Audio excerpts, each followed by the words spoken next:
Siguiendo entonces con Charles Taylor, en este libro de la era secular, a partir de lo último que vimos, afirma Taylor que el resultado de todo eso fue una fisura profunda que produjo niveles importantes de disidencia, sobre todo en este caso en las clases medias. Además, la disidencia solía propagarse en sentido descendente hacia las clases más bajas, es decir, populares, y especialmente entre las clases trabajadoras. Una de las razones era, digamos, bastante evidente. ¿Cuál? Que la iglesia ultramontana normalmente se alienaba con el statu quo jerárquico-monárquico y por lo tanto impulsaba desde este lugar hacia la posición contraria a quienes lo sufrían, aunque seguramente operaba aquí algo más profundo que queda más claro cuando la iglesia adoptó la filosofía demócrata cristiana. Entonces vemos cómo en este caso la brecha cultural entre la élite y la mayoría popular, que era algo típicamente característico de la edad moderna, dificulta mantener una iglesia que sea realmente para todos los miembros de la sociedad, ¿no? Se empieza a estratificar y empieza a haber, por lo tanto, disidencias. Como es natural, el extrañamiento devocional cultural se exacerbó con el moderno conflicto de clases. Una vez que surge la idea de que no formamos parte de una comunidad orgánica, sino que sufrimos explotación, precisamente debido a la diferencia de clases, entonces se va a plantear la siguiente pregunta: ¿del lado de quién? O sea, ¿de los explotadores o de los explotados oprimidos está la iglesia establecida? Que vemos que ciertamente es un conflicto que se vuelve a presentar en fechas recientes y que dará pie precisamente al surgimiento de la llamada teología de la liberación, que ante, digamos, el mantenimiento de esta diferencia de clases entre los explotadores y los explotados, ellos optarán, digamos, por las clases en ese sentido marginales, no por los oprimidos. Entonces, al parecer, la respuesta estaba clara en la mayoría de Europa. ¿Cuál era, digamos, esta respuesta? Que la jerarquía se colocó del lado del orden establecido, o sea, del lado del orden jerárquico-monárquico representado por los terratenientes y los empleadores, es decir, bajo la perspectiva de los conflictos de clase, ¿no?, que apoyaba a los exploradores. Aquí es donde los procesos de urbanización e industrialización entran en el panorama de nuestra explicación. La pregunta obvia es ¿por qué? Porque ambos procesos acrecientan el proceso de desintegración de las formas propias del antiguo régimen, en parte debido a los desplazamientos y las grandes transferencias a regiones donde había pocas parroquias, pero también de manera más profunda al sacar a gran parte de la gente del contexto de la aldea o localidad parroquial en el que estas formas tenían sentido. Por ejemplo, a diferencia de las comunidades parroquiales, con el amplio proceso de urbanización que se lleva a cabo, digamos, se empiezan a llevar a cabo enormes movimientos migratorios. Entonces la gente que antes por lo regular estaba en el campo, ahora se va a dirigir de manera concreta hacia las urbes. ¿Esto qué, digamos, qué es lo que va a fomentar? Primero, que ya no tienen la cercanía familiar que antes sí tenían. Y segunda, que ya no van a tener un grupo de pertenencia definido, que es en gran medida lo que sigue ocurriendo en las ciudades. Cuando uno visita una ciudad, uno no encuentra de inmediato un grupo de pertenencia. Entonces, el abandono de las regiones rurales y la subsiguiente deriva hacia las ciudades, el impacto de nuevas instituciones nacionalmente organizadas como el ejército o la nueva clase trabajadora, produjeron el efecto de perturbar las viejas costumbres. Y eso también, digamos, tuvo un gran impacto. Y a pesar de los esfuerzos de los jansenistas, de los jacobinos y de los republicanos, a mediados del siglo XIX, muchas de las formas de catolicismo medieval siguen vivas en las zonas rurales, por ejemplo, de Francia. ¿De qué manera? Cuando la gente seguía tocando las campanas con estruendo, por ejemplo, cuando había alguna amenaza, lo cual expresaba el tipo de coexistencia comunitaria de la localidad parroquial. Pero la erosión y ruptura de esta comunidad por el desplazamiento de sus integrantes hacia las ciudades urbanas e industriales socavó y marginó sus prácticas con tanta efectividad como la reforma impuesta por las élites y en ocasiones aún más.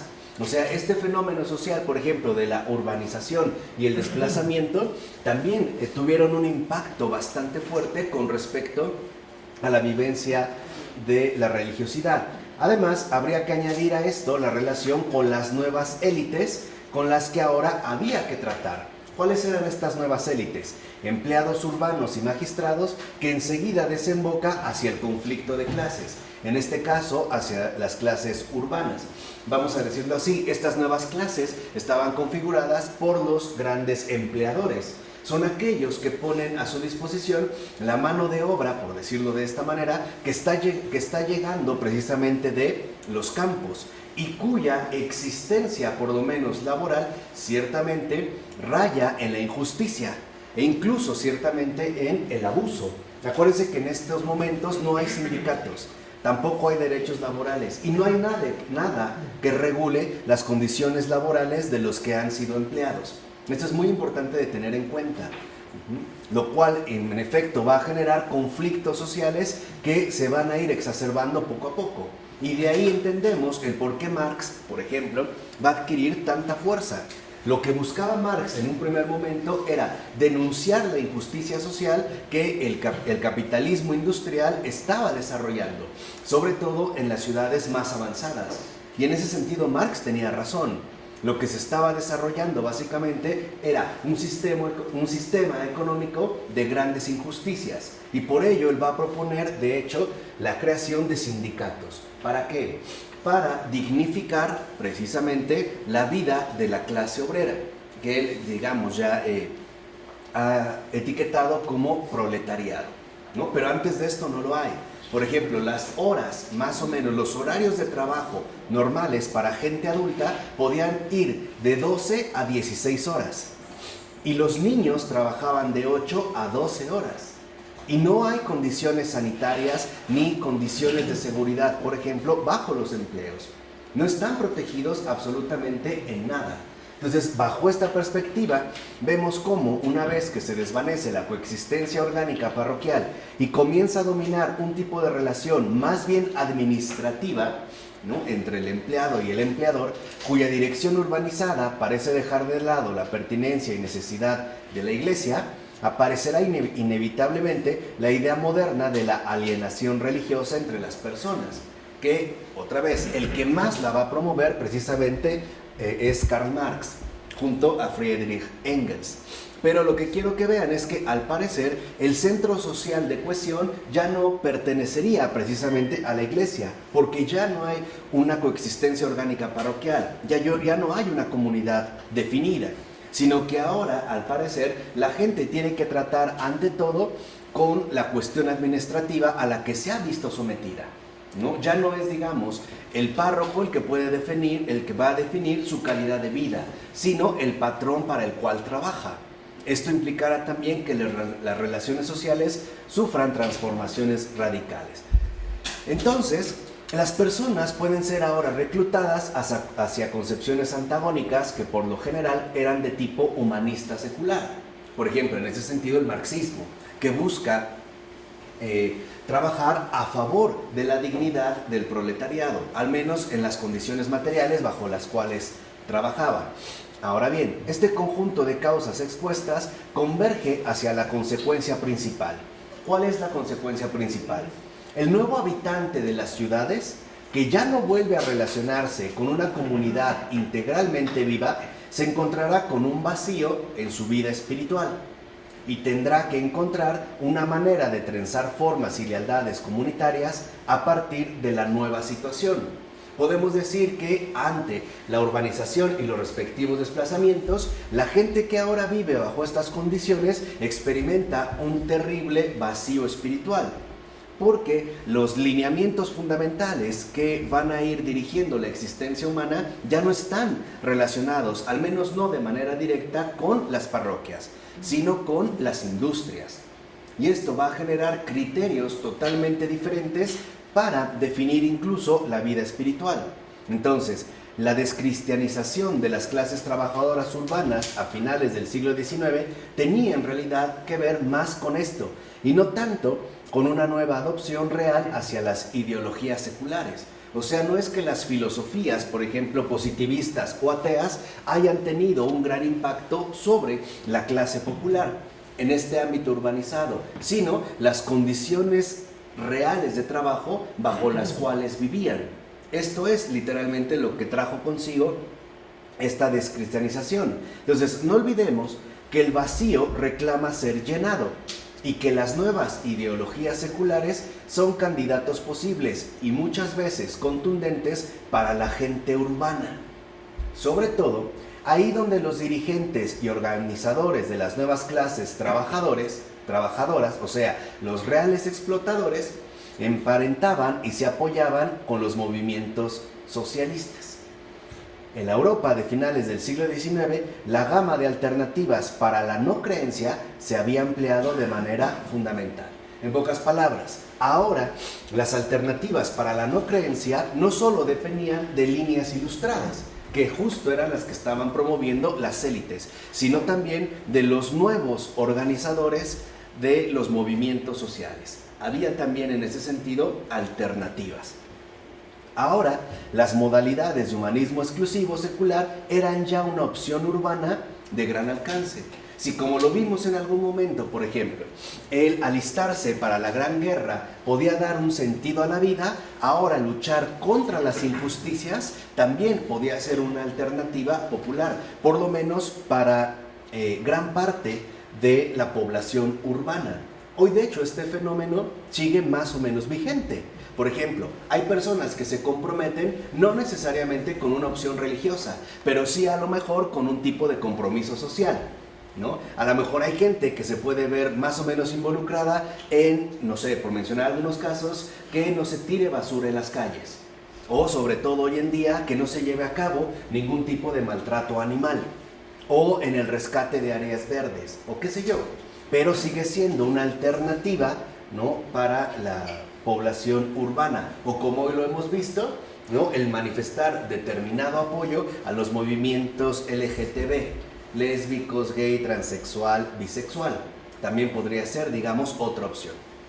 No obstante, lo llamativo es que no fue esta toda la historia, ya que la iglesia ultramontana del siglo XIX también tuvo un éxito asombroso entre las masas, sobre todo rurales, pero también urbanas, incluidas las trabajadoras. Y si lo tuvo, fue porque a pesar de sus reivindicaciones de ser la iglesia inalterable en un mundo apóstata, se logró adaptar a ciertas formas esenciales del nuevo orden urbano. Por ejemplo, abandonó ese especial rigorismo en tanto actitud inflexible hacia los pecadores. Esa especialidad donde el jansenismo había sido una modalidad por demás sobresaliente y adoptó, o más bien retomó, la forma compasiva que San Alfonso María de Ligorio ya había propugnado desde el siglo XVIII. De hecho, San Alfonso María de Ligorio es el gran santo del siglo de las luces. ¿Qué quiere decir esto? Que el problema con la iglesia ultramontana del siglo XIX es que adoptaba, por así decirlo, un rigorismo que no era compatible con la auténtica ortodoxia católica, ¿no? Y es esto lo que separaba, por ejemplo, a los jansenistas o el jansenismo, ya calificado de herejía, de la Iglesia Católica Ortodoxa.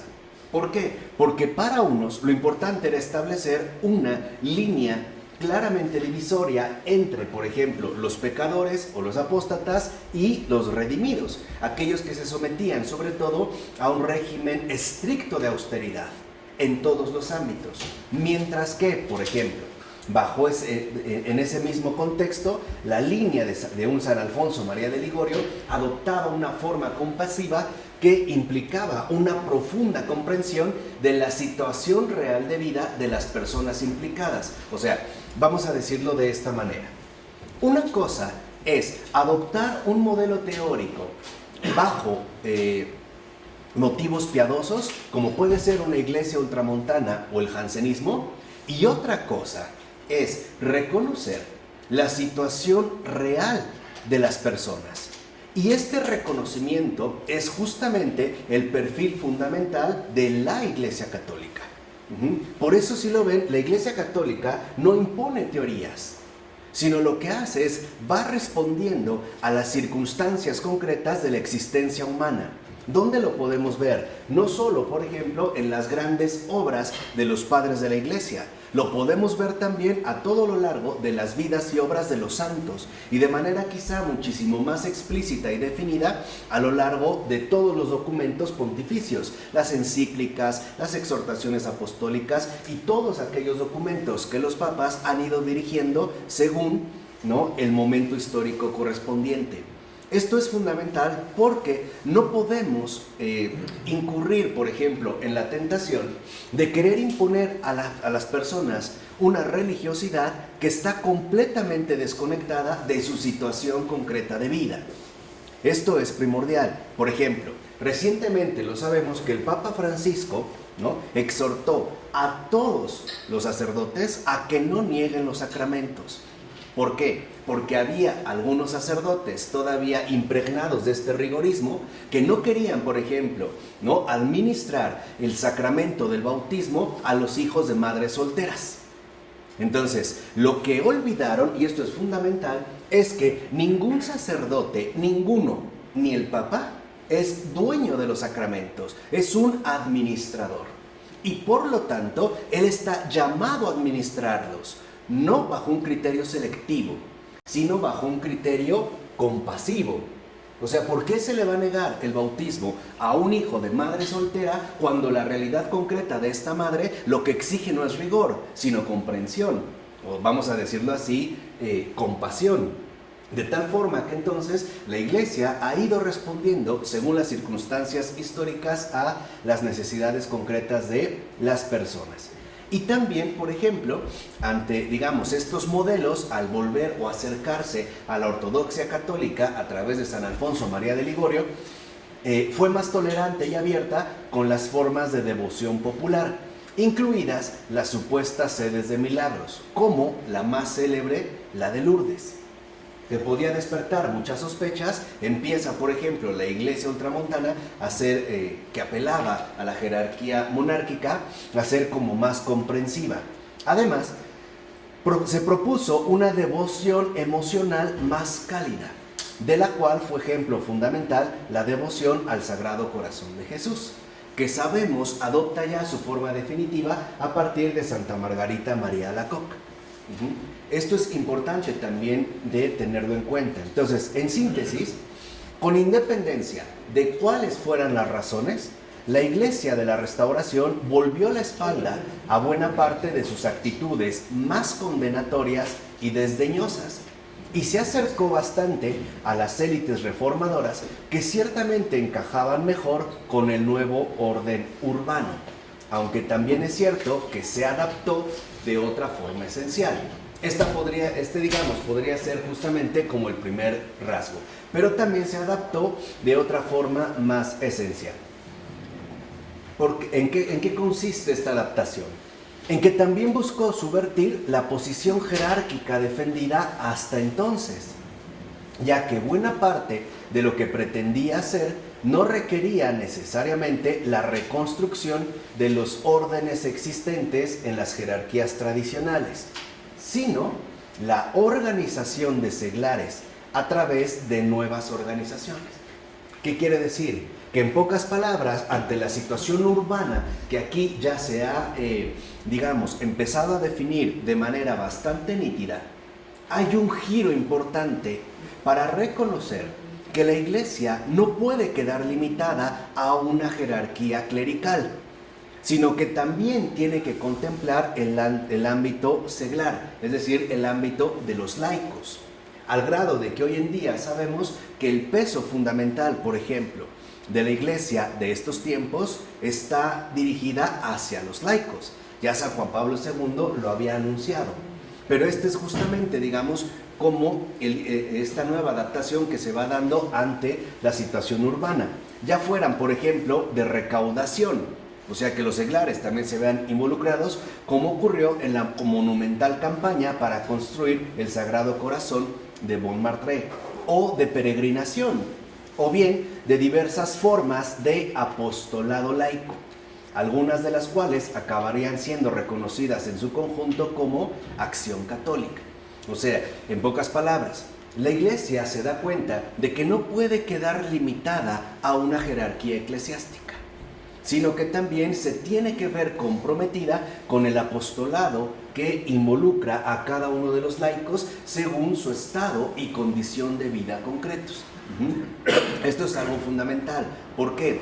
Porque a partir del siglo XVIII, básicamente ya en el siglo XIX, la Iglesia empieza a darse cuenta de que no se trata de mantenerse a distancia del mundo, en una especie de esfera incontaminada, sino que tiene que ir al mundo, tiene que salir al mundo. No puede quedar en ese sentido recluida. Este movimiento de salida o de exitus, ¿no?, de ir al mundo y hacer presencia en el mundo, quedará ya, por así decirlo, plenamente perfilada con la renovación teológica de la Iglesia Católica, a partir básicamente de 4 grandes teólogos: Joseph Ratzinger, Henri de Lubac, Hans Urs von Balthasar y Romano Guardini. No son los únicos, estaría también a lo mejor un Luigi Giussiani, quizá de manera más concreta en el movimiento Comunión y Liberación. Pero lo que quiero que entiendan es que también aquí se presenta un desafío para asumir las condiciones de vida existentes. ¿Por qué me he detenido un poco en esto? Porque en gran medida hoy en día atravesamos una situación similar.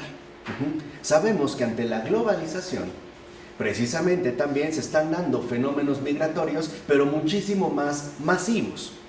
En segundo lugar, hoy también sabemos que por lo menos, ya sea por prejuicio o por ignorancia o por desproporción, básicamente el clero eclesiástico está desprestigiado.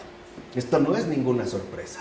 Y también sabemos que las situaciones concretas de vida que ahorita se están presentando ya en nuestra realidad social exigen nuevas comprensiones y nuevas formas de acercamiento a todo este tipo de realidades. Por eso la Iglesia está asumiendo cuestiones tan relevantes como: ¿qué sucede con los divorciados? ¿Qué pasa con los homosexuales? ¿Qué pasa en estas situaciones? ¿Qué pasa en ese sentido con un migrante? Y también hay desafíos que ahorita ya debemos de empezar a plantearnos. ¿Cómo va a ser posible establecer una convivencia auténtica entre gente ya no solo de confesión distinta, sino de cultura realmente diferente? ¿Cómo le vamos a hacer precisamente para poder solventar este tipo de exigencias que el mundo contemporáneo ya nos está presentando? Entonces lo que vemos es que la Iglesia Católica se entregó ineludiblemente a la tarea de movilización, es decir, a la organización y promoción de participación personalmente laica con una finalidad en específico. En pocas palabras, vuelvo a repetir, la Iglesia no se reduce a la jerarquía eclesiástica, sino a un movimiento que en efecto involucra a todo el mundo, según los estados de vida. ¿No? Por eso, por ejemplo, von Balthasar escribirá un libro muy bueno llamado Estados de Vida del Cristiano, y entender cómo el señorío de Cristo no se queda, por decirlo así, más acá del mundo, sino que atraviesa justamente el mundo hasta llegar al corazón del mundo, que es uno de los libros para mí más bellos de von Balthasar. Entonces, ciertamente, esto supone la emergencia de nuevas formas de participación colectiva creadas precisamente por los propios participantes, en este caso por los laicos. Cosa que, por otra parte, no encuentra referencias concretas en el modelo anterior del antiguo régimen, donde tal parece que todo quedaba enmarcado en la importancia de las jerarquías y su respectivo lugar por demás sobresaliente para garantizar la correcta ordenación de todo el conjunto social. Y esto ha sido también algo muy bueno. ¿Por qué ha sido en ese sentido algo muy bueno? Porque no podemos quedarnos únicamente en el establecimiento de cierto tipo de jerarquías eclesiásticas. ¿A qué es lo que voy? Y este es un tema muy importante, que si nosotros queremos seguir viviendo anacrónicamente, es decir, desligados del tiempo concreto en el cual estamos viviendo, y queremos seguir conservando únicamente las jerarquías, incurrimos en lo que el Papa Francisco, con toda razón, ha criticado tan fuertemente a lo largo de todo su pontificado, y que es el clericalismo. ¿Qué es el clericalismo?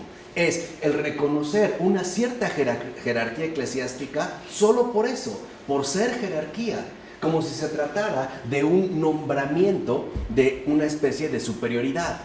Eso, y también lo veremos más adelante, pero es para irlo adelantando un poco, eso ha causado un tremendo daño, sobre todo en América Latina. Por ejemplo, si en una determinada parroquia, en general de América Latina, va a ir a oficiar la misa el señor obispo, todos se cuadran y se ponen a temblar, porque es monseñor. Y si monseñor es invitado a comer una casa, pues hay que tratarlo literalmente como una celebridad. Y eso es un grave error. ¿Por qué? Porque si es verdad que en México, ahora sí, aterrizándolo en México, este clericalismo en gran medida es nefasto y sigue muy vigente, también la verdad es que nosotros los tratamos así. Por eso cuando vino el Papa a México, se los dijo de frente a los obispos: la iglesia no necesita príncipes, sino servidores.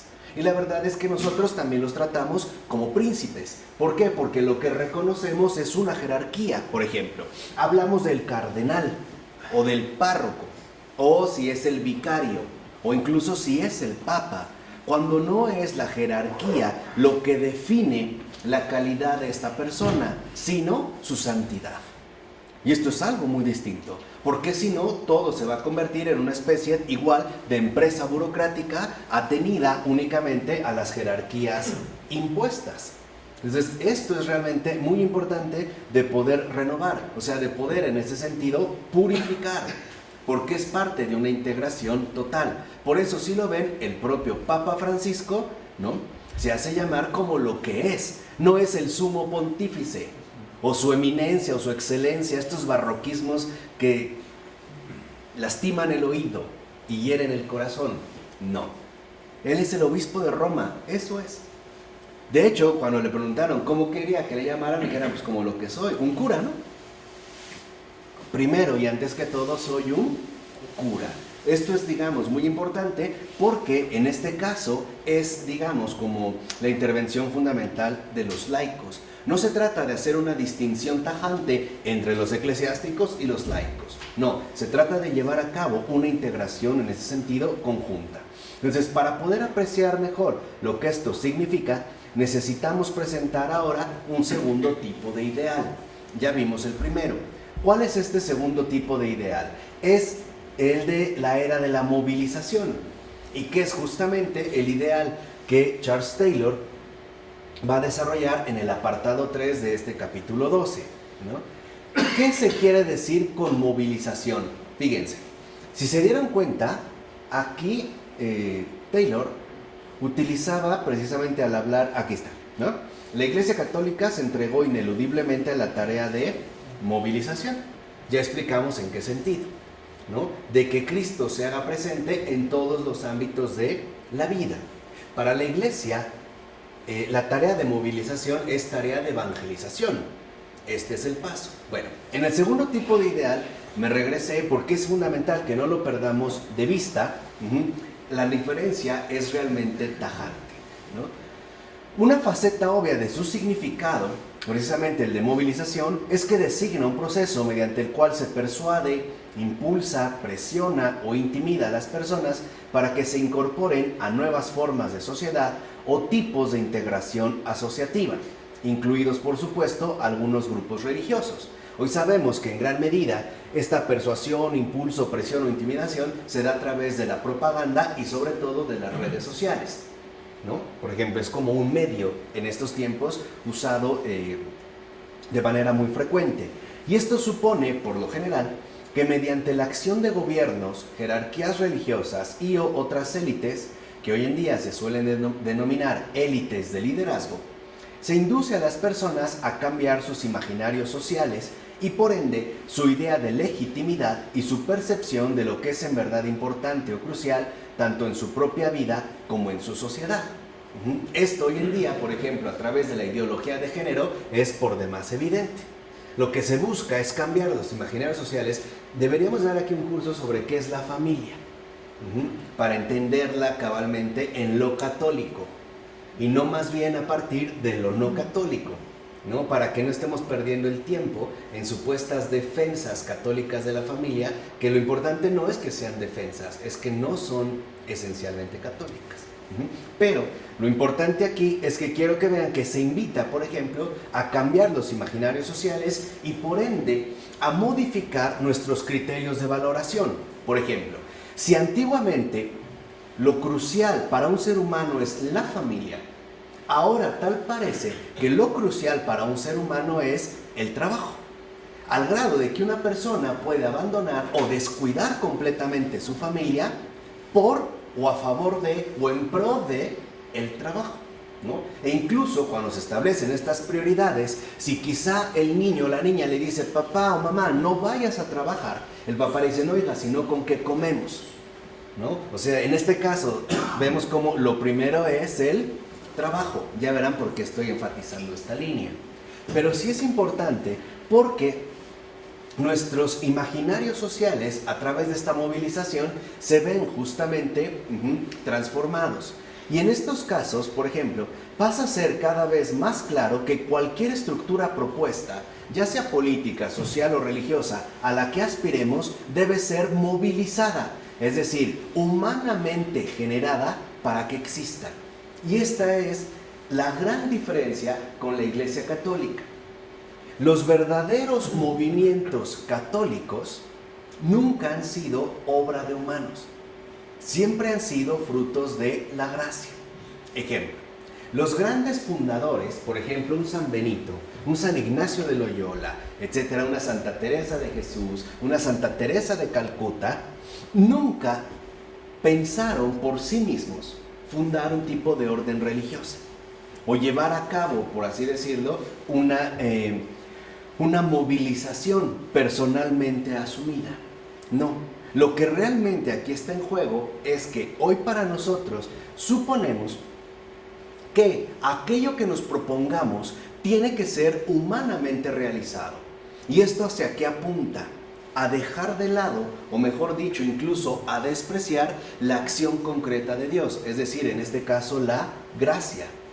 Y aquí vemos, por ejemplo, un caso muy concreto en los llamados metodistas, que hoy siguen estando bastante vigentes. Pero vean, a partir de este tipo ideal, el impacto que ha tenido incluso sobre nosotros, porque seguimos formando parte de este tejido social, que no es ni una iglesia, ni una secta, sino una protoforma de lo que llamamos una denominación protestante.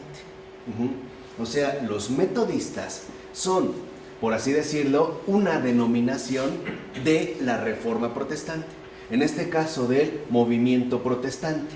Y este tipo de denominación protestante, siguiendo en esto a la Iglesia Católica, que considera que su vocación es justamente la de ser la iglesia de todos, es decir, la Iglesia Católica, parece afirmar que busca reunir o integrar dentro de sí a todos los miembros de la sociedad, que ha sido, digamos, como también uno de los motores más fuertes de los movimientos protestantes. Pero incluso estas denominaciones protestantes, o sea, definidas en tales términos porque supuestamente son grupos de recto seguimiento cristiano, al igual que las sectas que se concentraban en los salvos, es decir, en aquellos que realmente merecían ser miembros de ellas, eran en cierto sentido iglesias frustradas. ¿Por qué?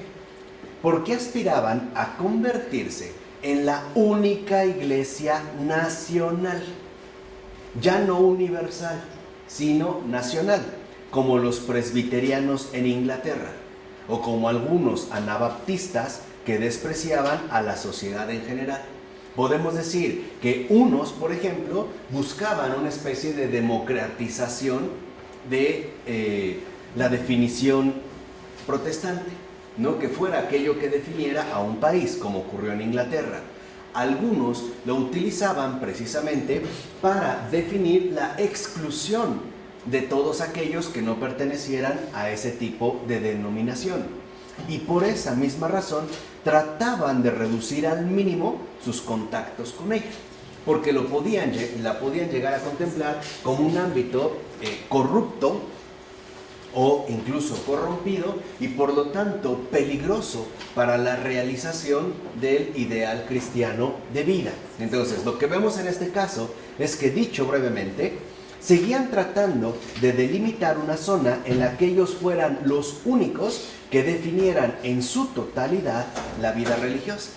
O sea, en lugar de salir, lo que ellos hacen es generar una especie de grupo definido a partir del cual, sin relación directa con la sociedad, pudieran definir ellos mismos lo que sería en este caso la vida religiosa. Entonces, en sus comienzos, por ejemplo, el movimiento metodista no aspiraba a alcanzar la condición de iglesia.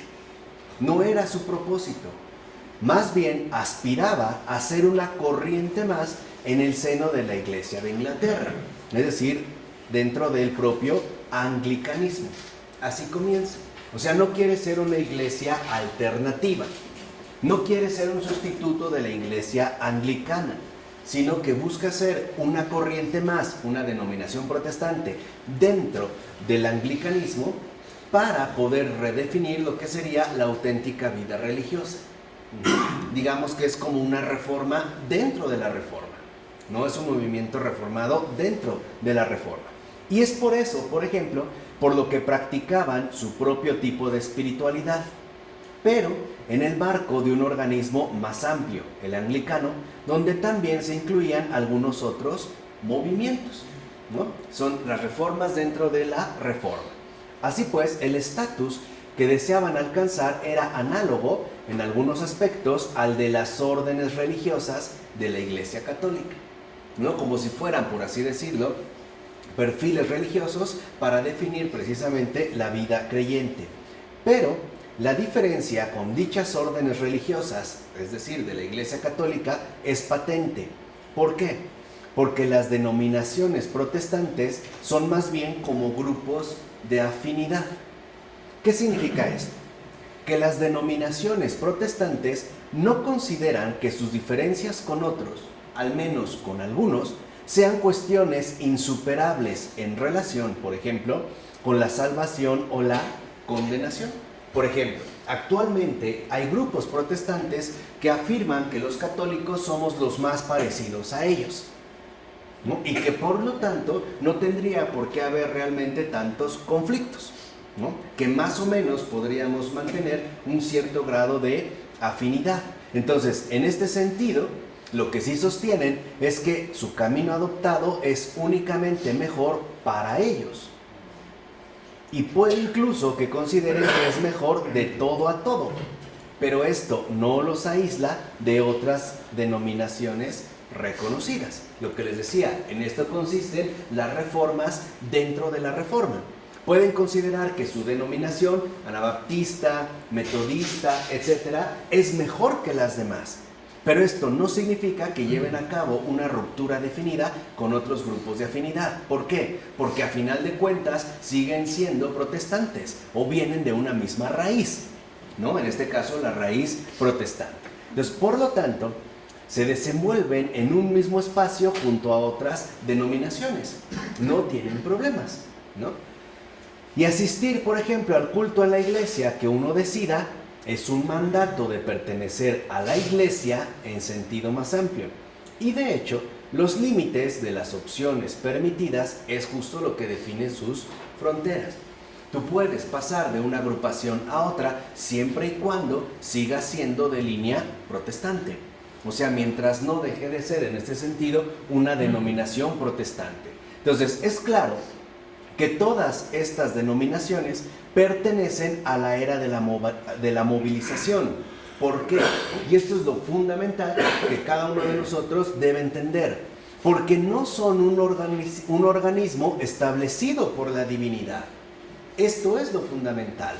No, aunque la iglesia en general pueda llegar a considerarse como tal, por ejemplo, el anglicanismo o el luteranismo, sino algo que tenemos que crear, es decir, nosotros humanamente.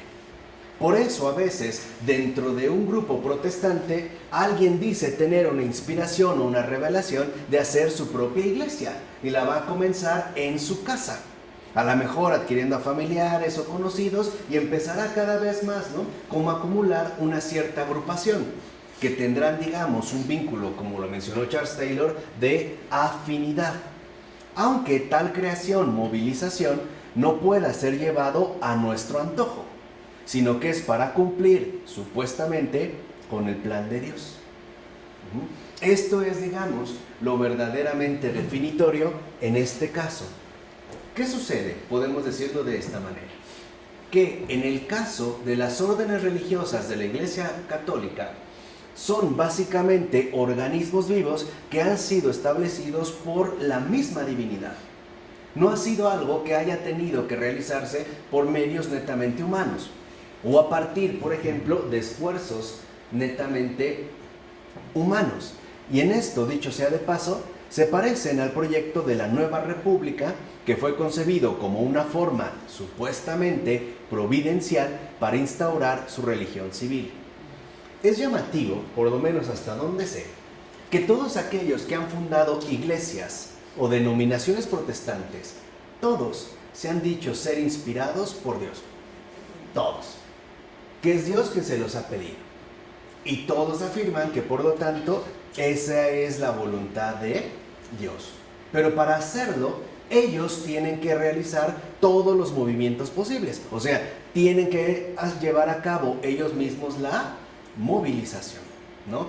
Tienen que rentar locales, hacer propaganda. O sea, ellos son en ese sentido los que se van a organizar. Entonces, ahora queda claro que estos grupos de afinidad, creados espontáneamente en términos humanos, ofrecían ventajas únicas cuando la emigración, el cambio social o el conflicto de clases volvían extrañas, por una u otra razón, a iglesias más antiguas y más inclusivas, e incluso intimidatorias para quienes no pertenecían a las élites, ¿no? Podrían resultar en ese sentido muchísimo más flexibles. Así pues, las denominaciones protestantes estaban listas para moldear y dar cauce de expresión a las aspiraciones e ideas religiosas de algún grupo, ya fuera que se definiera como clase, obviamente social, por su localidad, como en las aldeas mineras de Inglaterra, por su región geográfica, como en Gales, por su afinidad ideológica. Por ejemplo, las escisiones dadas entre metodistas del norte y del sur y los baptistas de Estados Unidos, o incluso por raza, por ejemplo en el caso estadounidense. Entonces, todas estas denominaciones manifiestan la cultura voluntarista de la movilización. O sea, las denominaciones protestantes, ¿qué son? Es una organización humanamente religiosa.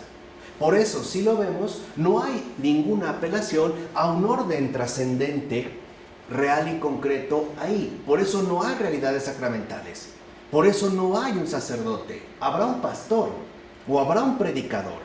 Pero lo que en él se reconoce ante todo sería la capacidad humana que tiene, por ejemplo, para establecer un discurso o bien para llevar a cabo una labor de convencimiento. Todo estaría como humanamente organizado. Y así empezaron a formar parte de la interpretación religiosa de uno mismo, lo cual, por otra parte, dio una insólita flexibilidad, en el sentido preciso de movilización, a la vida religiosa de las personas. ¿A qué apunta esto? ¿Qué es, digamos, lo que aportan a partir ya del siglo XIX las denominaciones protestantes a nuestra vida concreta y actual? Que tú puedes ordenar tu vida religiosa como tú quieras. Eso es el punto. Eso va a ser el punto. Esa es, digamos, la influencia. Por ejemplo, ¿por qué tienes que ir con otro ser humano igual que tú a hablar de tus pecados? ¿Quién es él para perdonar? No lo tienes que hacer. Esa es, por ejemplo, parte de la denominación, en ese sentido, protestante, ¿no? O ¿por qué tendrías simple y sencillamente que esperar la ayuda de Dios cuando tú tienes la capacidad de hacerlo? Es más, para eso Él te dio tu capacidad, para que la uses. Y así va definiendo la manera en la que ahora interpretamos nosotros la vida religiosa. De hecho, dice Taylor, tuvieron lugar una serie de iniciativas diferentes, pero la categoría más imponente estaba constituida por lo que comúnmente se suelen denominar modalidades de recuperación evangélica, las cuales se propagaron primeramente en Gran Bretaña y después en Norteamérica desde finales del siglo XVIII. Entonces, por ejemplo, en su fase de mayor intensidad, Estas denominaciones de recuperación evangélica se concentraban en determinadas doctrinas fundamentales de la Reforma protestante, sobre todo al insistir en nuestra condición de pecadores y la respectiva necesidad de conversión para regresar a Dios por la fe. Es esto lo que nos abriría a su gracia y salvación. Entonces, aquí es donde vemos uno de los perfiles que definieron justamente estas modalidades de recuperación evangélica. Primero, o en primer lugar, está el pecado. En segundo lugar, aparecen precisamente la necesidad de conversión. Y por último, la vivencia de fe. Entonces, podemos ver que para ellos, o dentro de este esquema, las cosas se presentarían de la siguiente manera: pecado, conversión y fe, es decir, salvación. ¿No? Esto es, digamos, precisamente lo que nos abriría a la gracia y la salvación. Pero el énfasis recaía a menudo sobre esta conversión entendida como acto personal, es decir, como algo asumido por uno mismo, en lugar de ser una disposición intrínseca al grupo de adhesión. Y con frecuencia, dicho acto se llevaba a cabo de forma espectacular, es decir, bajo la presión de emociones poderosas expresadas en público, que hoy en día, en muchos casos, se siguen llevando a cabo, ¿no? Por ejemplo, gritos o desmayos, o incluso vómitos, o agitaciones, o qué sé yo. ¿Por qué? ¿Por qué eran importantes estas emociones poderosas expresadas en público? Porque aparentemente esto se basaba en una abrumadora sensación del amor de Dios y de su poder para sanar. Por eso, si lo ven, muchos de los predicadores protestantes utilizan un tono de voz bastante elevado. Podemos decir que literalmente gritan, ¿no? Y cuando ponen a un enfermo, gritan: yo te lo ordeno, y ponen la palabra en las manos, y el otro cae a lo mejor, y los demás también se quieren desmayar con él, y aplauden, y amén, y aleluya, hermano, y sí, ruido, ¿no? Porque para ellos es estas emociones poderosas las que reflejarían la intensa sensación del amor de Dios y además de su inmenso poder para sanar. Pero si lo ven, el punto crucial está en que la conversión es entendida a la manera de un acto personal, algo que uno mismo va a realizar. Entonces, como en la reforma anterior, esta nueva adquisición de confianza espectacular pretendía cosechar sus frutos en una vida ordenada. ¿Hacia dónde ahora se va a dirigir precisamente la cuestión? Nuevamente a la cuestión de la vida ordenada. Así, por ejemplo, el orden y el desorden se concebían en términos por demás comprensibles en la situación reinante entre los estratos populares de la época, los cuales a menudo se desvivían por recuperar la fe en una economía cada vez más regida por el mercado y por ende donde la supervivencia solía depender de la adaptación a nuevas condiciones sociales como la migración, la adopción de nuevas disciplinas de trabajo y la inevitable lejanía de formaciones sociales tradicionales. Ay, no lo guardo. Espérame tantito. Vamos a la 76. Espérame.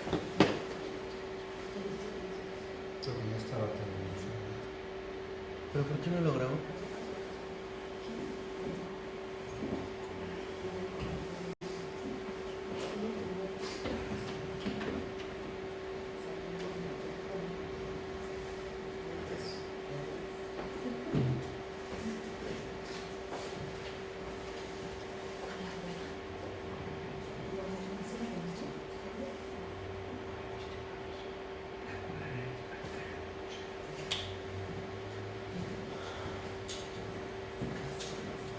Bien. Entonces, aquí lo que vemos, en efecto, es que el peligro en este caso era el llegar a asumirse en formas de conducta, por ejemplo, que fueran ociosas, irresponsables, indisciplinadas y vacías. Y en esto reside precisamente el atractivo de los modos tradicionales de esparcimiento y convivencia que podían atraparnos en formas humanamente disfuncionales. Por ejemplo, la bebida y la taberna, principalmente. En México le podemos llamar cantina. pero era el lugar de reunión básicamente para hablar de tonterías, para emborracharse, para decir todas las groserías posibles y básicamente para mostrarse como alguien ocioso, irresponsable, indisciplinado y vacío.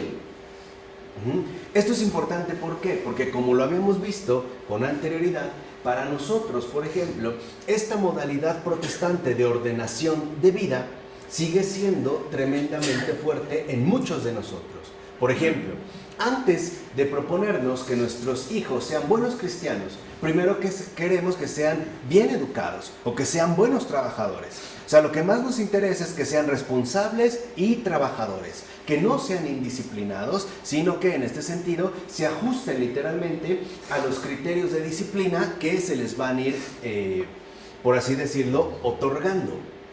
Pero esto es de esta línea. Ya lo habíamos visto una vez cuando hablamos precisamente de Calvino, ¿no? Bajo todas estas líneas de disciplina, ¿no? Los mecanismos de disciplina que se fueron implementando.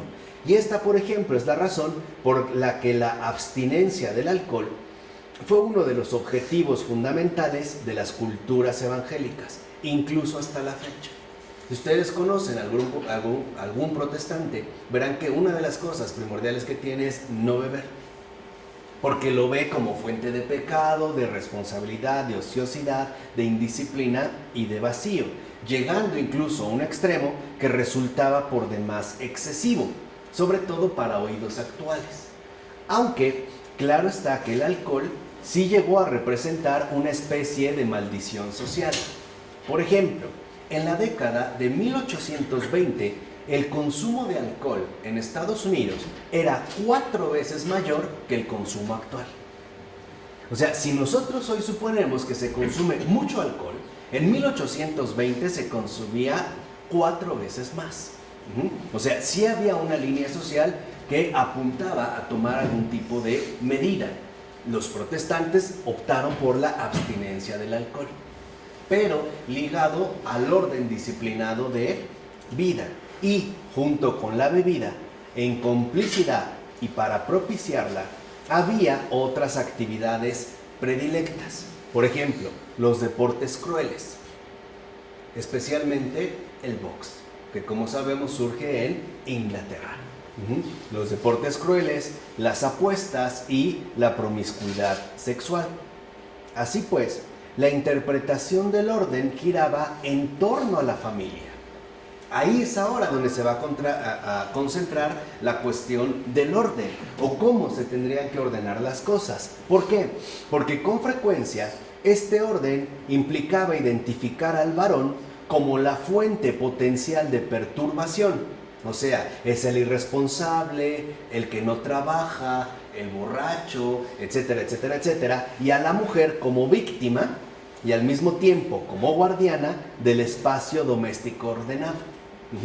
La mujer hacendosa todo el día ha estado limpiando el hogar para que este borracho llegue y lo destruya, ¿no? Entonces la mujer es la víctima, pero también está llamada a ser la guardiana.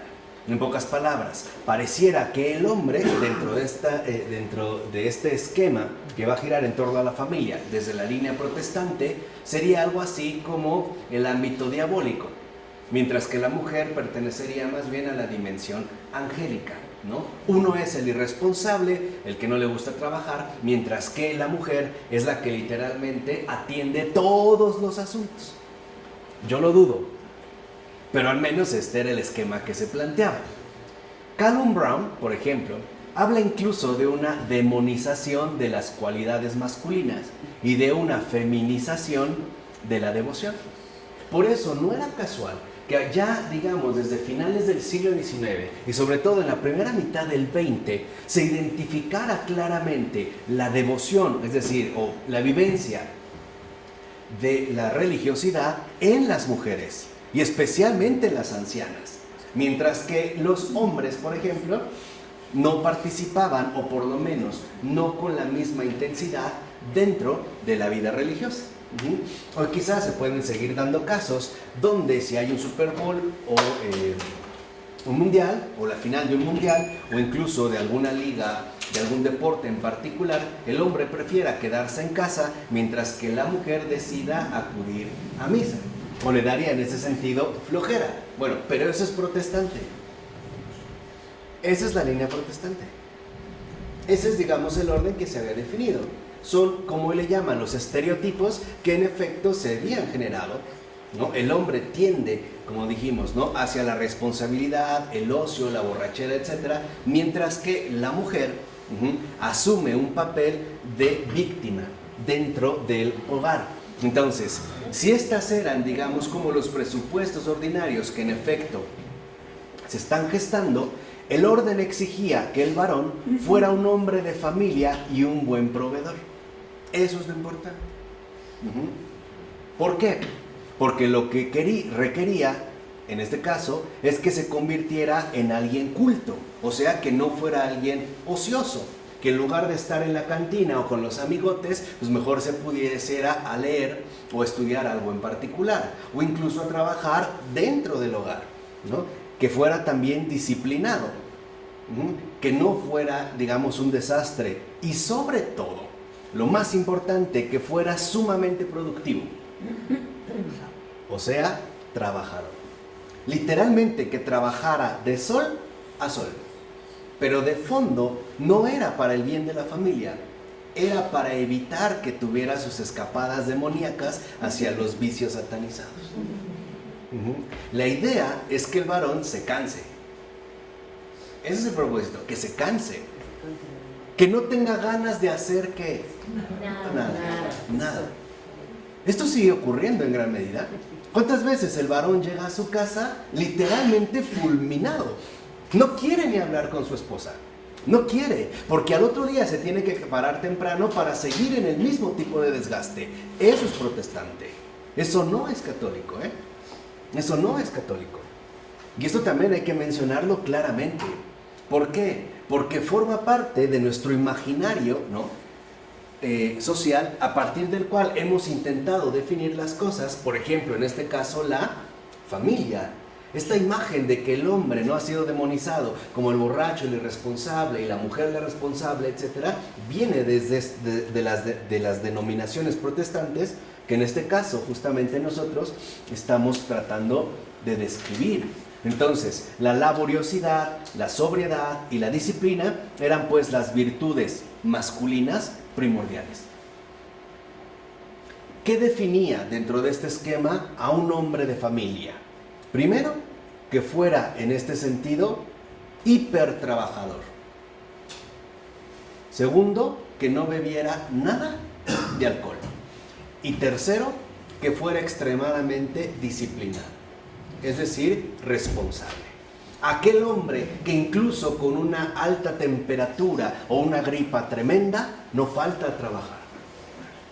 Aquel hombre que incluso llueve, truene o relampaguee, como dicen, con nieve, con sol, etc., está literalmente siempre al pie del cañón, para que a su familia nada le falte.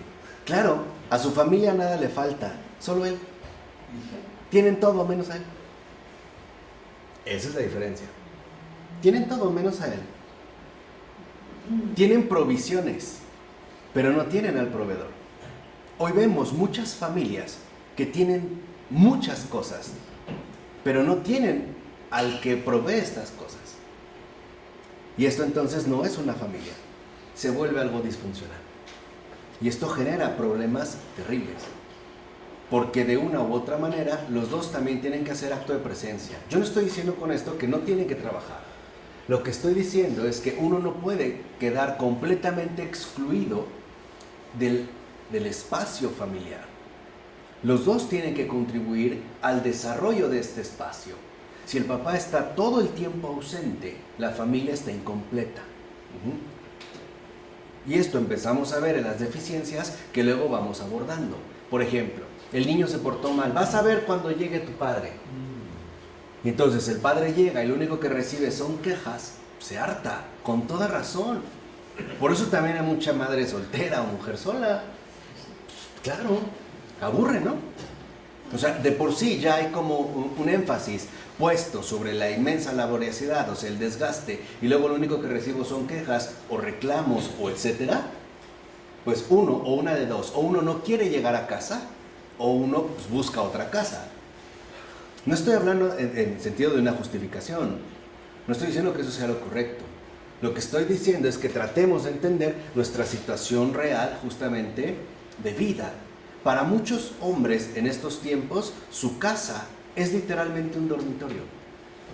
Llegan a dormir y poco. Ni cuenta se dan qué ocurrió. Llegan literalmente a dormir. Lo único que conocen es el colchón.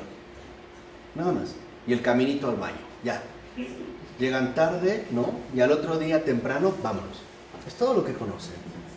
Y esto también ha perjudicado enormemente lo que nosotros llamamos familia. Es por eso que la educación y la absoluta dedicación al trabajo eran cualidades muy valoradas. Era lo que se podría considerar un buen hombre, ¿no? Tú escúchalo. Hay mujeres que dicen, no, mi marido es re bueno. ¿Cómo trabaja? Sí, es muy chambeador. ¿No? O un chambeador, de verdad, ¿cómo trabaja? No nos falta nada. Solo él. Tenemos todo, solo él. De hecho, al alcanzarlas, por ejemplo, fíjense, el hombre adquiría además una determinada dignidad, por demás valorada ya en el entorno moderno, la de ser un agente libre y autónomo. Y esto es, digamos, lo más relevante. ¿Por qué? Porque el objetivo de todo esto puede expresarse en dos términos básicos. Por una parte, la respetabilidad, que acompaña a una vida ordenada, en los rasgos que hemos mencionado.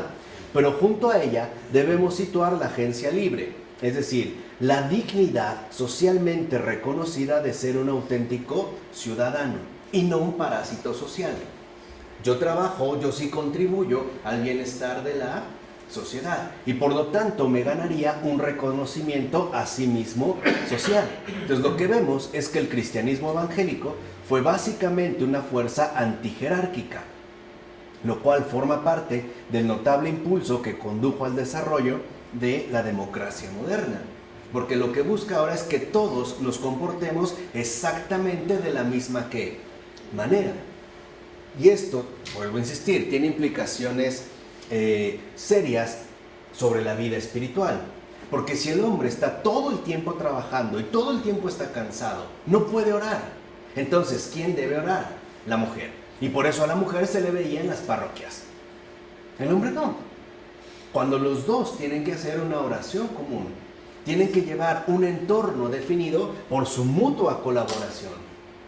Y esto es algo grave, porque a veces también pensamos que yo voy a trabajar mientras Dios me dé fuerzas, o hasta donde Dios me deje, como si fuera un carrito de cuerda, hasta que se me acabe la cuerda. Pero lo grave es que en este caso, por ejemplo, la conexión de la salvación y la santidad con un cierto orden moral en nuestras vidas, por supuesto, autoimpuesto, nos recuerda mucho a la primera reforma, de la que el evangelismo es en cierto sentido una repetición en circunstancias distintas, pero que pone un mayor énfasis en el compromiso personal. Somos nosotros los que nos hemos autoimpuesto, por ejemplo, esta rígida disciplina del desgaste laboral. Básicamente lo que hemos hecho es que nos hemos autoimpuesto la norma moral como regla espiritual suprema de vida, bajo obviamente los criterios humanos que conllevarían en último término el reconocimiento social. Eso es algo muy importante, porque todo consiste en conectar la salvación y la santidad con cierta clase de orden moral en la vida. Hoy creemos que si cumplimos con este esquema, entonces me voy a salvar. En pocas palabras, pensamos que la salvación hay que ganarla humanamente, hay que hacer méritos. ¿Cómo? Trabajando mucho, no siendo ocioso, no bebiendo alcohol, etcétera, etcétera, etcétera. Y si lo ven entonces, el acento está puesto en el hombre mismo. Recae básicamente sobre el hombre. Por eso, sobre todo en América Latina, los hombres pasan a centrarse en la familia. Buscan abandonar determinados tipos de convivencia masculina que subrayan el machismo y se concentran en no beber alcohol y en dedicar todos sus masculinos esfuerzos al trabajo para ser buenos proveedores. Esto es un rasgo latino, latinoamericano más bien. Operan entonces como agentes productores, ordenados y disciplinados en un nuevo entorno no tradicional. ¿Qué quiere decir? ¿Qué significa esto? Que a diferencia de la eficacia de la gracia para poder lograrlo, según el modelo tradicional, esta perderá gran parte de su relevancia y de su poder de convicción cuando las disciplinas necesarias para lograrlo, como una vida de oración permanente, pasan a ser algo connatural, es decir, algo que está al alcance del propio ser humano. Veamos qué significa esto. En lugar de sentirse indefenso o desprotegido, ahora uno tiene que controlar su propia vida, ser disciplinado y ponerse a trabajar laboriosamente. El pan no cae del cielo. Esta frase protestante, A Dios pidiendo y con el mazo dando. a Dios pidiendo y con el mazo dando. No te va a caer del cielo. No, tú tienes que poner manos a la obra, para eso te dio manos, para eso te dio fuerza. O sea, lo que vemos en pocas palabras es que la gracia ha quedado excluida de nuestra vida religiosa. Creemos que lo tenemos que realizar por nuestras propias fuerzas y por lo tanto que debemos merecer la salvación. Entonces no aceptamos la salvación de Cristo. No aceptamos que Él nos haya salvado. Tenemos que ganarlo por cuenta propia. Así como hay quien dice, por ejemplo, tengo una necesidad, no, me voy a ganar mi salario con el sudor de mi frente. No, yo lo tengo que ganar. Esta es una situación delicada porque a lo que nos ha conducido es precisamente a la aparición de las llamadas iglesias libres. Claro, libres de Dios. Esas son las iglesias libres, están libres de Dios. Porque ahora lo que vemos es la pura organización humanamente establecida y que son instauradas como instrumentos de ayuda mutua mediante las cuales los individuos entran en contacto con la palabra de Dios, es decir, con la Escritura, y se refuerzan mutuamente en la tarea de ordenar sus vidas alrededor de líneas piadosas de comportamiento. Estas son las denominaciones protestantes. Viene de esta base. En pocas palabras, salvación y santidad son dos cosas distintas. Primero es ser trabajador, ¿no? Dios me va a pedir cuenta de todos los bienes que me dio para administrar. Para eso me dio manos, pies, o sea, algo así como que Él me creó, me dio todo, me dio un all inclusive, ¿no? Y se quedó a la distancia. Entonces, ahora yo tengo que demostrar, o mejor aún, tengo que mostrar que soy digno de esta salvación, que fui un hombre respetable, bueno, muy trabajador. Y yo creo que el Señor no le va a contar las horas de trabajo. No le va a decir cómo funcionaba el antiguo sistema de jubilación. Tantas semanas has cotizado, tantos días has trabajado. No, yo creo que las preguntas más importantes es: ¿dónde están tus hijos? ¿Dónde estuviste tú? ¿Dónde estabas? Mi voluntad. ¿Dónde está mi voluntad? Claro, ¿en dónde estabas? ¿Para quién trabajabas realmente? ¿En qué campo? Y por lo tanto, ¿cuáles eran tus prioridades? No le va a decir, a ver, 10.826 horas de trabajo, por favor, alfombra roja. Yo creo que le va a decir, ¿a costa de qué fue esto? ¿A costa de qué? De su yo. Y de su familia. Su orgullo. Claro, de su orgullo y de su familia, de sus hijos. Yo les decía, hoy hay muchos niños que lo tienen todo, menos padres.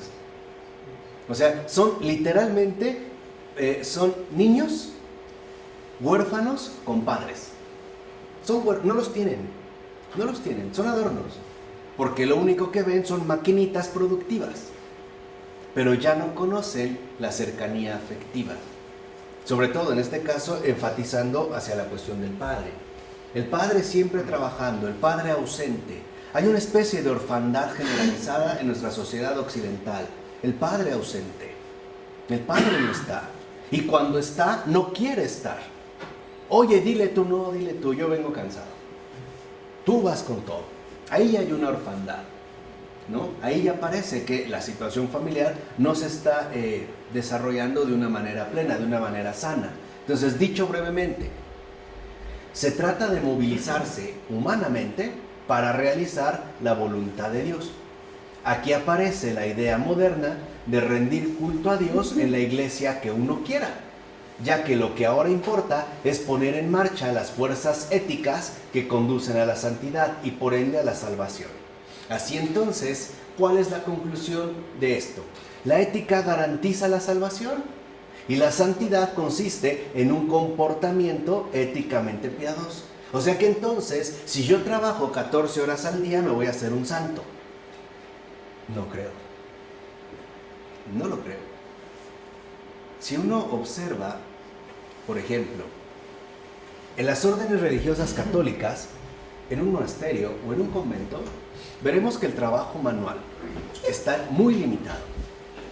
De hecho, se le dedica más tiempo, por ejemplo, a la oración que a la laboriosidad. No se excluye, pero no se trata de estar todo el día, por ejemplo, en este sentido, trabajando. No está el énfasis puesto en la cuestión de la ética. De hecho, hay que trabajar, pero para Dios. No, en este sentido, en los términos netamente humanos, la movilización humana. Surge entonces la idea de una iglesia genérica, es decir, éticamente compatible, que se ajusta a los mismos criterios y límites del comportamiento éticamente piadoso. No es raro entonces que los católicos queden fuera de tal modelo genérico, ya que no ponen manos a la obra y siguen dejando sus vidas en manos de Dios y de la gracia. Los católicos son los parásitos huevones no productivos, no trabajadores. No pueden faltar a misa el domingo. Están dispuestos a dejar de trabajar el domingo por darle prioridad al Señor, mientras que un perteneciente a la iglesia genérica, no, porque lo primero es la productividad, ¿no? Garantizar a través del esfuerzo humano, ¿no?, la voluntad, la realización de la voluntad de Dios. E incluso puede decirse que para muchos la iglesia genérica ha ensanchado sus límites, ya que se suelen llegar a incluir a los judíos como parte de una adhesión común al teísmo judio-cristiano. Incluso más recientemente se ha vuelto a ensanchar para incluir también a los musulmanes y a otros, sobre todo a partir del 11 de septiembre del 2011. De esta manera, los miembros de las denominaciones que se reconocen mutuamente, es decir, genéricamente, pueden formar un pueblo unido en Dios, con la idea central de que actúan de acuerdo con las demandas de Dios al formar y mantener su estado bajo el orden éticamente piadoso, ¿no? Es lo que habíamos dicho una vez también con Dietrich von Hildebrand, el enorme peligro que ha habido entre confundir al hombre bueno con el hombre santo. El querer sustituir la santidad por la ética y el creer que un comportamiento moralmente impecable es lo que me va a garantizar la salvación. Por ejemplo, hay personas que llegan a decir: yo no voy a la iglesia, no me confieso, pero Dios sabe que soy buena persona. Yo no le he hecho daño a nadie, o no le hago daño a nadie. O sea, yo mismo, ¿no?, me he ganado a pulso, con el sudor de mi frente, mi pase para la salvación. Lo que voy a llegar es a presumirle a Dios lo bueno que he sido. Este es, digamos, como, en este sentido, el riesgo. Entonces, la multiplicidad de denominaciones piadosas incluso fomentan una idea de misión política providencial, que de hecho ha sido muy poderosa entre los protestantes estadounidenses hasta el día de hoy, pues ellos piensan y además están convencidos que realizan la voluntad de Dios al mantener la ley y el orden alrededor de todo el mundo y al implantar la propagación de la democracia liberal al resto de la humanidad. Pregúntenle a Siria, pregúntenle a Afganistán, pregúntenle a Irak y los que faltan. Pero ellos creen que esa es su misión y lo han dicho en sus propios discursos. Obama, Bush, Clinton, Es que esa es la voluntad de Dios. Nosotros somos los guardianes del mundo, ¿no? Por eso sí lo vemos a través de su cómplice más cercano, que se llama Hollywood, ¿no? Siempre presenta la imagen del gran guardián del planeta entero, ¿no? Vamos a tener una invasión extraterrestre, son los primeros que se movilizan, ¿no? Nos van a proteger. Va a haber una invasión zombie, son los primeros que o construyen búnkers o salen a matarlos, ¿no? Hoy en día ya tienen que ceder un poquito, pero siguen siendo básicamente los grandes providencialistas, ¿no? De hecho, sí son los guardianes del mundo, están llamados a hacerlo, pero en la caridad, no en la guerra. Claro, no digamos a través de estos criterios. La de la iglesia te dice, el país más fuerte tiene que ayudar al más pobre, pero ¿cómo? No haciendo guerra, sino la caridad. Sí, o sea, no a través de esta imposición. Sí, ellos castigan. Y al implantar, digamos... Cuando castigan al gobierno de Corea del Norte, ¿a quién está castigando? A la gente más pobre. Claro, que son literalmente los que la van a ayudar. Quieren abrir sus espacios para seguir con sus negocios, ¿no? Pero bueno, se trata entonces de un protestantismo compartido que engloba, bajo la universalidad de la ética, las diferencias reales, o sea, dogmáticas, entre diversas confesiones en un mismo objetivo, el comportamiento éticamente ordenado. Y por eso los papistas, o sea, los católicos, como se les empezó a llamar en Inglaterra, son incluso una amenaza para esta misión política universal. ¿Por qué? Porque la gracia de Dios pone en serio peligro la realización del programa ético, lo cual significa además que la dimensión espiritual de la existencia está bastante desvinculada, en principio, de lo político y de los patrones morales, según la libertad de espíritu. ¿Por qué? Porque aquí uno puede detectar fácilmente los intereses humanos vigentes que están impulsando, por ejemplo, todo este tipo de acciones. Mientras que, en el caso, por ejemplo, de la gracia de Dios, lo que puede hacer es poner patas arriba los planes humanamente proyectados. En pocas palabras, que recordemos que el modo de pensar de Dios es totalmente distinto al modo de pensar de los hombres. Hay una distancia marcada.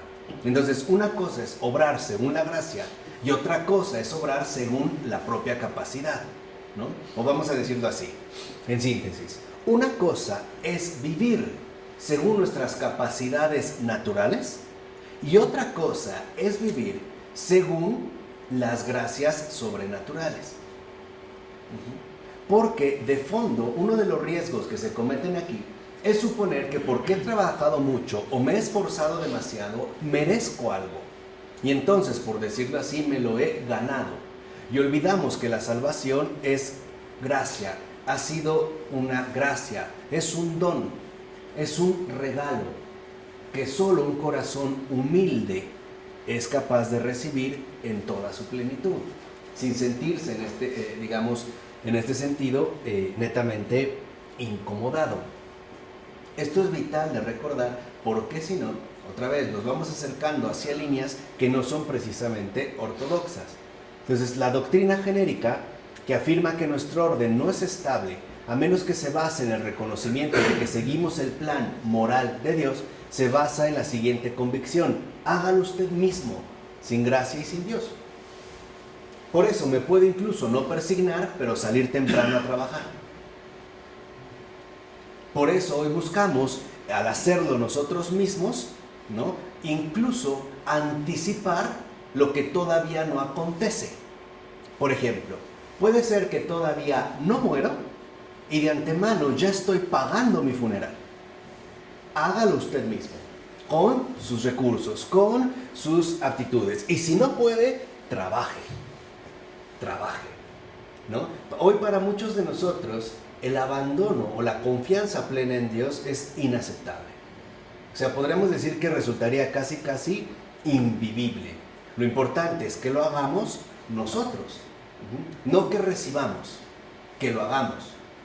No que sea la gracia la que nos dirija o nos sorprenda, sino que nosotros básicamente seamos los constructores. En este caso, Dios es una idea y no el viviente que sirve para fundamentar el orden civilizatorio actual. Lo más importante, esta entidad tiene que ser construida e inventada para convencernos de que actuamos según su voluntad, y por tanto que nos debemos rebelar ante todos aquellos que no siguen las pautas de comportamiento moral, es decir, que no comparten la misma identidad genérica. Por eso el católico no encaja en el mundo moderno, bajo estos esquemas. Porque el católico, si pone toda su confianza en Dios, sabe perfectamente bien que Él queda en último lugar y que el verdadero actor y protagonista de su vida va a ser el Señor, a través de su gracia. Y esto involucra un crecimiento radical en la fe, en el abandono al amor infinito de Dios. De tal manera que entonces, por ejemplo, el católico, a los ojos del mundo moderno, bajo este esquema moral, es básicamente alguien extremadamente pasivo e ingenuo, e incluso podemos decir socialmente peligroso, porque no está dispuesto a contribuir con su propio esfuerzo en la construcción del orden social vigente. Tal parecería que, en pocas palabras, todo se lo deja a Dios, cuando Él es el que lo tiene que resolver. Hoy lo vemos, esta consigna del hágalo usted mismo no solo está presente, por ejemplo, en nuestro imaginario social de la vida creyente, también en nuestras situaciones más ordinarias. Antes se supone que, por ejemplo, para armar o poner un closet, uno llamaba a un carpintero. Ahora podemos ir al Home Depot y lo hacemos nosotros mismos. Hágalo usted mismo, ¿no? Antes se supone que para comer ciertas cosas íbamos a un lugar. Ahora ya no, lo puedo hacer yo. Es más, lo puedo tener congelado. Lo único que debo de hacer es descongelarlo, por ejemplo, a través de un horno de microondas. Esto puede sonar extremadamente práctico, puede sonar extremadamente facilitador, sí, pero de fondo incurre un riesgo, el desprecio del prójimo, porque entonces no necesito de nada ni de nadie, no necesito ni a los demás ni a Dios para realizar mis planes, sobre todo en ese sentido para alcanzar la salvación. Yo puedo despreciarlo, ya no necesito un carpintero, por ejemplo. Si ya todo viene prearmado, lo único que necesito es entender cómo funciona un instructivo y listo. De hecho, si se han dado cuenta, que yo espero que sí, hoy en día, por ejemplo, el hágalo usted mismo se ha visto reforzado todavía más por la insistencia que ponen en la facilidad del armado. Todavía hace quizá unos 5 o 10 años podías o debías usar a lo mejor herramientas que implicaban más esfuerzo, a lo mejor atornilladores. Hoy en día a lo mejor ya ni esto necesitas. Hoy se busca ensamblar.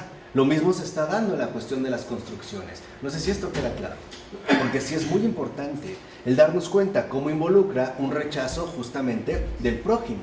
Y en esto consiste el rasgo generalizado del mundo moderno en la era de la movilización. Hágalo usted mismo. O como decía Michael Sandel, hágase usted mismo su propia desgracia. Usted mismo. Hágase usted mismo su propia desgracia. Desde, por ejemplo, puedes comprar una casa muy bella, ¿no?, en una zona alejada de la ciudad, y después te es terriblemente complicado trasladarte a tu lugar de trabajo. Hágase usted mismo su propia desgracia. ¿Cuántas veces hemos tomado decisiones en la vida, no a la luz del Señor, no guiados por su gracia, guiados por nosotros mismos? Resultados, desgracias tras desgracias tras desgracias. Las cosas no marchan bien. Y luego todavía tenemos el descaro de culpar a Dios. Es que Dios no me quiere, ya la agarró contra mí. O mejor aún, es que Dios no existe, ¿no? Como Stalin, cuando estaba muy enojado por las derrotas que estaba sufriendo de parte de Alemania, su ex amigo de Hitler, y volteó hacia el cielo y estaba su hija Svetlana. Stalin conversa al catolicismo y le dijo, me las vas a pagar, ¿no? Y volteó su hija y le dijo, ¿a quién le hablas? No, que no existe, ¿no? De ahí, pero era parte de su molestia. Bueno, entonces, en esta era, los sentimientos de pertenencia al grupo y la respectiva confesión se funden, y las cuestiones morales de la historia del grupo tienden a codificarse en categorías religiosas que ordenan el comportamiento bajo una ética piadosa. Así pues, en la era de la movilización, el lenguaje religioso es aquel en el que las personas encuentran sentido para codificar su experiencia moral y política en sentido fuerte, ya sea bajo la forma de opresión, como en el caso estadounidense, o de victoriosa construcción del Estado, como en Inglaterra, o bien en torno a determinados principios morales que codifican el comportamiento humanamente correcto y piadoso, como en América Latina. Somos buenos católicos porque cuando entramos en la iglesia caminamos despacito y hablamos bajito. O porque ante Monseñor le besamos la mano. O nos comportamos muy correctamente, hasta temblamos, nos cuadramos, ¿no? Estamos peor que un ejército bajo las jerarquías impuestas. Ahí viene el comandante y todo, ¿no? O sea, militarizados, ¿no? Entrenados. Pero esto literalmente no funciona, porque no es parte de la libertad de espíritu que trae consigo el orden de la gracia. ¿De acuerdo? Vamos a dejarle hasta aquí. Del Padre, del Hijo, del Espíritu Santo. Amén.